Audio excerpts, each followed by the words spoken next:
sebagai pengawas, kalau istilahnya anjing penjaga gitu. Anjing penjaga kekuasaan.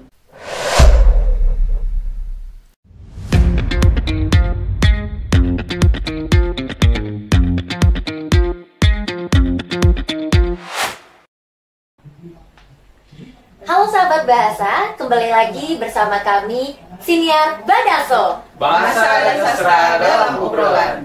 Nah, tentunya hari ini kita akan membahas tema yang sangat menarik. Tentunya pastinya ini tidak asing lagi ketika kita mencek atau menganalisis suatu berita. Pasti ini sudah menjadi makanan kita sehari-hari. Dan tentunya di sini saya bersama saya Salsabila Amanda Putri, Duta Bahasa Provinsi Sumatera Barat tahun 2023. Nah, saat ini saya tidak sendirian saja nih sahabat bahasa.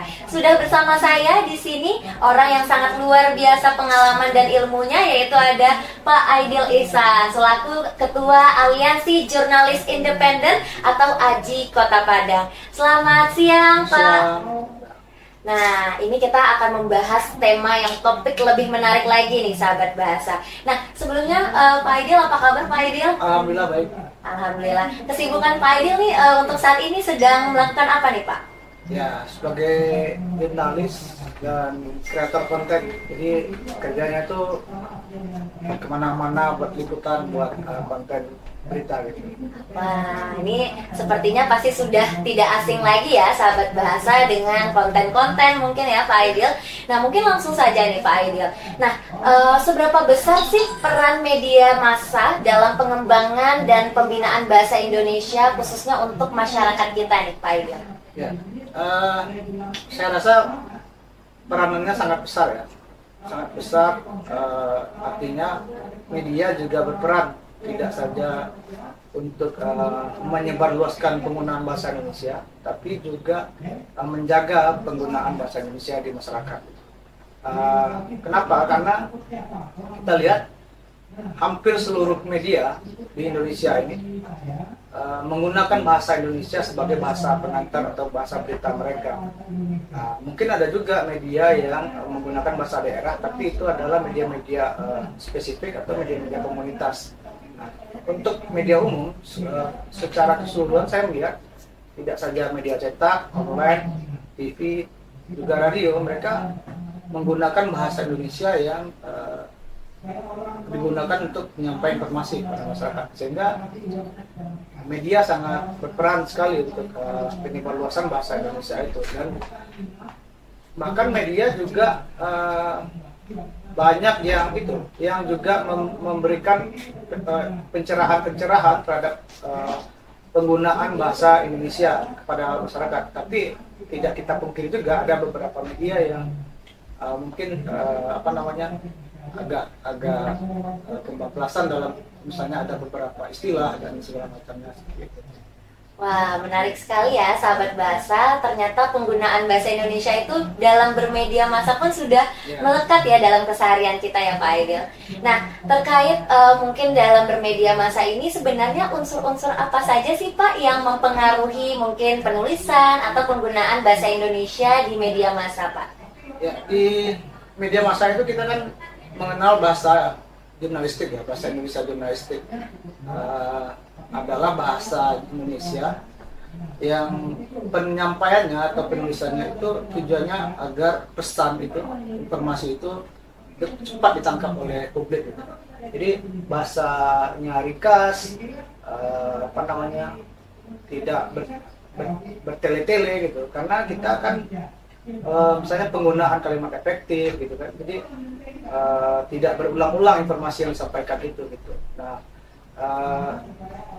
sehingga terkadang ada beberapa jika kita mengacu pada bahasa Indonesia yang baik dan benar, ada beberapa hal yang mungkin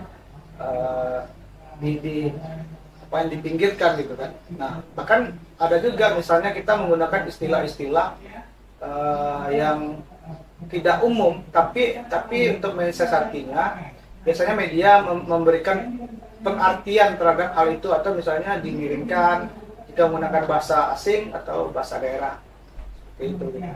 Intinya bahasa yang digunakan adalah bahasa yang dapat dengan cepat ditangkap oleh pembaca atau pemirsa. Wah, ini menarik sekali ya penjelasan dari Pak Aidil ya, teman-teman bahasa. Ternyata bahasa yang digunakan dalam dunia jurnalistik itu bahasa yang mudah dipahami dan efektif ya Pak. Nah, ini benar sekali karena supaya masyarakat itu langsung cepat memahami informasinya ya Pak. Bahkan kita juga ada penghematan kata juga, penghematan kalimat.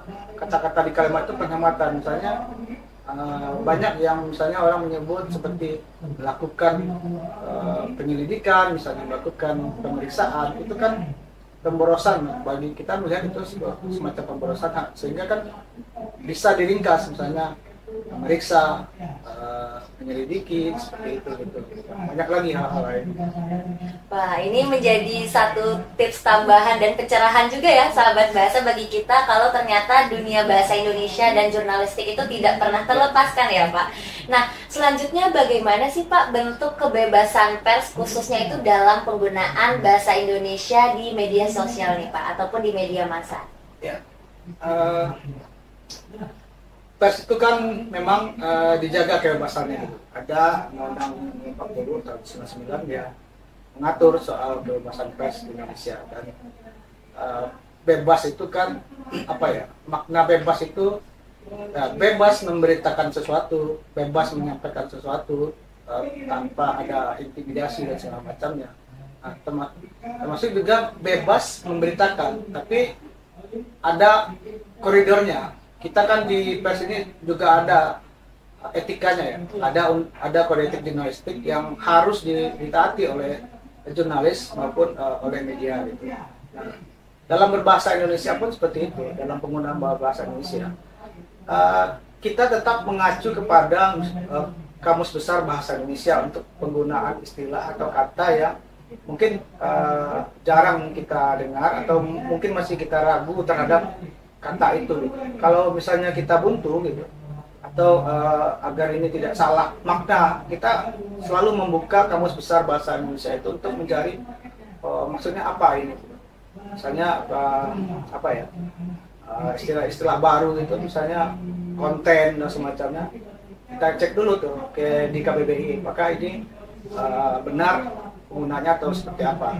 Artinya bebas itu bebas menginformasikan, tapi tetap harus sesuai dengan koridor dan kaidah-kaidah yang berlaku.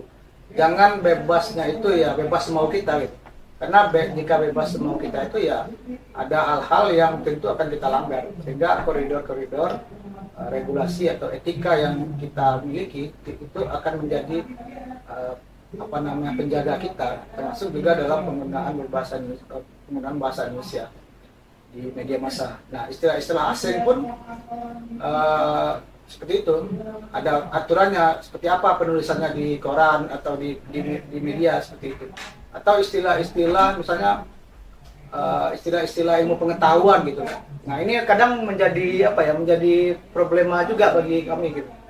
Misalnya ketika kita mewawancarai seorang peneliti atau ahli gitu, kadang mereka menggunakan istilah-istilah yang mungkin hanya sekelompok mereka saja yang tahu.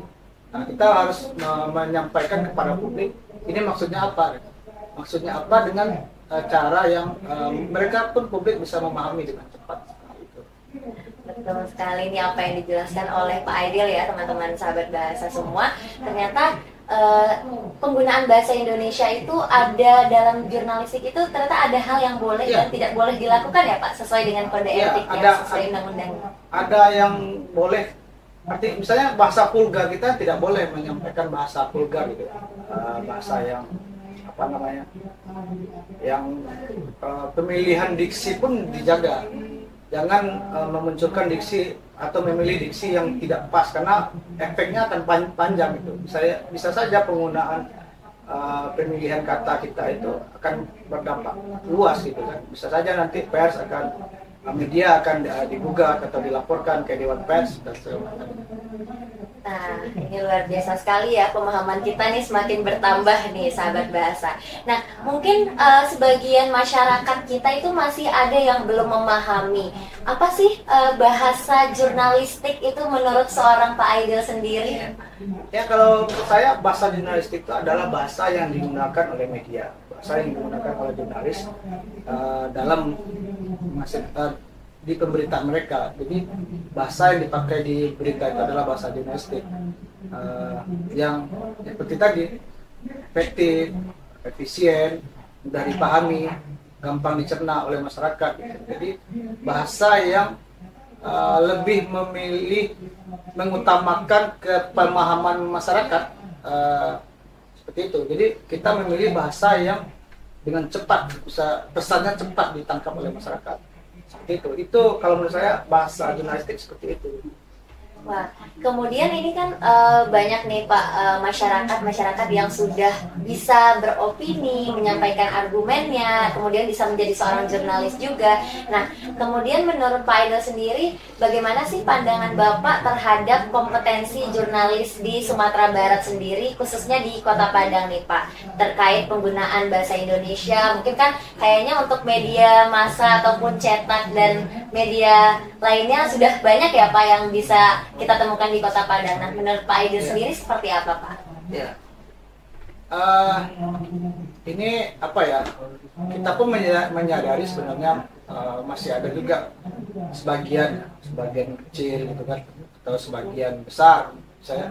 Tapi mungkin apa ya? Sebagian kawan-kawan, sebagian jurnalis yang masih belum bisa itu menerapkan berbahasa yang baik gitu kan, bahasa Indonesia. Misalnya dalam umumnya terkait dengan istilah-istilah tadi. Terus kadang kawan-kawan itu terjebak, banyak yang terjebak dalam istilah-istilah yang digunakan oleh instansi-instansi tertentu. Misalnya ketika mereka liputan kriminal gitu kan, mereka bahkan terjebak dengan istilah yang digunakan oleh polisi, digunakan oleh aparat gitu kan, istilah-istilah ini kan mereka punya istilah sendiri ya. Misalnya giat gitu kan, pasti giat. Terus sidik gitu, BAP gitu kan. Nah, kadang itu tidak tersampaikan dengan lengkap kepada pembaca atau pemirsa, sehingga kadang-kadang ya itu akan menjadi persoalan. Nah, sebenarnya kalau bicara kompetensi penggunaan bahasa Indonesia ini, saya melihat di Padang khususnya ya, memang kita kurangnya itu adalah editor bahasa. Editor bahasa di media massa itu sangat jarang sekali. Mungkin setahu saya itu hanya 1 atau 2 yang media yang sudah menggunakan editor bahasa. Nah, editor bahasa ini sangat penting sehingga hal-hal yang tadi kita yang kita sampaikan tadi tidak terjadi. Nah, ini persoalan. Nah, kemudian kalau bicara soal kompetensi, nah di jurnalis itu kan, di pers itu sebenarnya sekarang kan sudah ada tuh uji kompetensi ya. Jadi ada namanya UKJ, atau kalau di Dewan Pers secara umum menyebutkan uji kompetensi wartawan. Tapi kalau di kita di AJI, uji kompetensi jurnalis. Nah, itu tuh dalam proses ujian itu persoalan bahasa juga menjadi jadi bahasa, hal yang diujikan gitu. Nah, seperti apa kita pemahaman terhadap bahasa jurnalistik tadi, terus bagaimana cara kita penggunaannya, itu diuji gitu. Nah, dan secara perlahan kawan-kawan sebenarnya juga sudah terus berproses untuk bagaimana mereka menggunakan bahasa yang benar gitu kan, bahasa yang walaupun masih ada juga khususnya kadang kita lihat di judul gitu kan, di judul yang mungkin ada agak-agak aneh, beberapa media yang mungkin ada terkesan bombastis atau semacamnya seperti itu. Nah, berarti kalau dari Sumatera Barat khususnya Kota Padang sendiri sebenarnya sudah ada standarisasi ya Pak tadi terkait kompetensi jurnalisme? Kalau standarisasi untuk Kota Padang atau Sumatera Barat saya rasa tidak ada. Tapi itu kan standarisasi secara nasional yang dikeluarkan oleh Dewan Pers dan dilaksanakan oleh badan-badan penguji tadi. Jadi masing-masing itu ada banyak tuh lembaga penguji. Misalnya kalau kita di AJI, lembaga pengujinya dari AJI. Terus kalau PWI nanti PWI juga gitu kan. Terus PDS dan beberapa. Nah, masing-masing lembaga uji ini mereka punya cara tersendiri, tapi tetap berpedoman dalam apa yang disampaikan oleh Dewan Pers. Artinya sudah ada sebenarnya koridornya gitu, tergantung bagaimana pelaksanaan oleh masing-masing lembaga penguji tadi gitu. Wah, luar biasa sekali. Nah, mungkin teman-teman yang saat ini sedang menonton, ada yang sedang menjadi jurnalis atau yang akan menjadi jurnalis nih Pak Aidil. Nah, mungkin dari Bapak sendiri, mungkin apakah ada nih Pak strategi atau metode dari Pak Aidil sendiri untuk meningkatkan kompetensi sebagai seorang jurnalis? Karena pastinya sahabat bahasa ini pasti penasaran gimana sih kita meningkatkan kompetensi kita sebagai seorang jurnalis, apalagi di tengah kemajuan teknologi yang canggih dan lain sebagainya, Pak. Ya, yang pasti sama dengan profesi lain ya.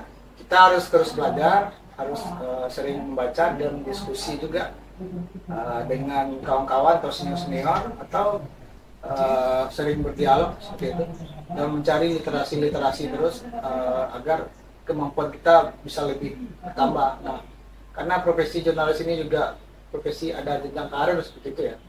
Ini kompetensi kualitas jurnalis yang yang di awal perlu terus ditingkatkan agar mereka bisa naik tidak hanya sebagai struktural gitu. Tapi juga bisa bergiat di hal-hal lain yang masih terkait dengan bidang mereka gitu. Jadi ya terus belajar aja, jangan cepat puas sama dengan yang lain kan. Wah, tetap terus menjadi seorang pembelajar ya Pak, berarti seorang jurnalis itu. Kalau khusus untuk bahasanya ya tadi kita harus sering juga tuh baca soal bahasa gitu kan. Dan jangan sungkan untuk membuka KBBI jika terbentur sesuatu gitu. Atau ingin memastikan penggunaan kata yang pas atau yang tidak, pastikan itu KBBI itu tetap jadi acuan kita gitu. Baik, luar biasa sekali. Nah, terakhir nih untuk Pak Aidil, mungkin ada harapan Pak Aidil nih sebagai seorang senior juga di jurnalis untuk teman-teman kita, seorang jurnalis atau profesi jurnalis itu kan merupakan orang yang ada di garda terdepan dalam memberikan informasi atau mengedukasi masyarakat. Nah, pesan Bapak yang Bapak harapkan untuk profesi jurnalis ini apa ke depannya, Pak? Iya. Profesi jurnalis ini akan terus ada ya, sampai saya merasa jurnalis ini akan terus ada sampai nanti gitu. Ya tetaplah di koridor yang sudah digariskan oleh panduan kita. Kalau Indonesia itu ada undang-undang pers gitu kan. Ya, bersandar dari itu, jangan melakukan hal-hal yang akan merusak citra jurnalis, merusak independensi jurnalis. Banyak hal yang sebenarnya bisa dilakukan gitu kan. Jangan mudah diintervensi, jangan tetap jaga independensi dan terus belajar, meningkatkan kapasitas gitu. Peningkatan kapasitas ini yang sangat penting juga sebenarnya.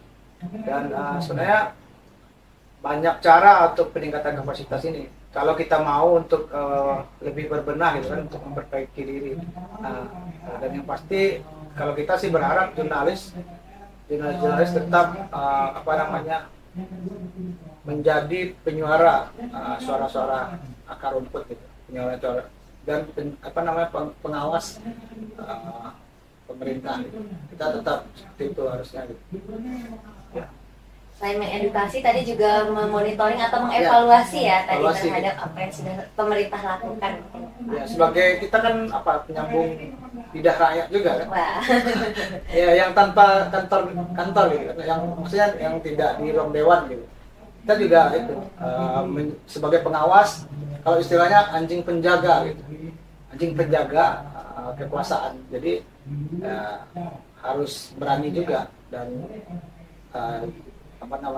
harus berani dan tetap menjaga independensi dan jangan goyah dengan godaan-godaan yang banyak gitu.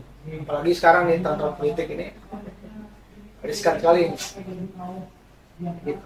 Oke, baik. Terima kasih sekali lagi Pak Aidil sudah bersedia untuk memberikan informasi yang sangat edukatif ya, tentunya sahabat bahasa dalam siniar kita kali ini. Dan juga terima kasih untuk sahabat bahasa yang sudah menonton kami, dan jangan lupa tetap saksikan siniar Badaso. Sampai jumpa.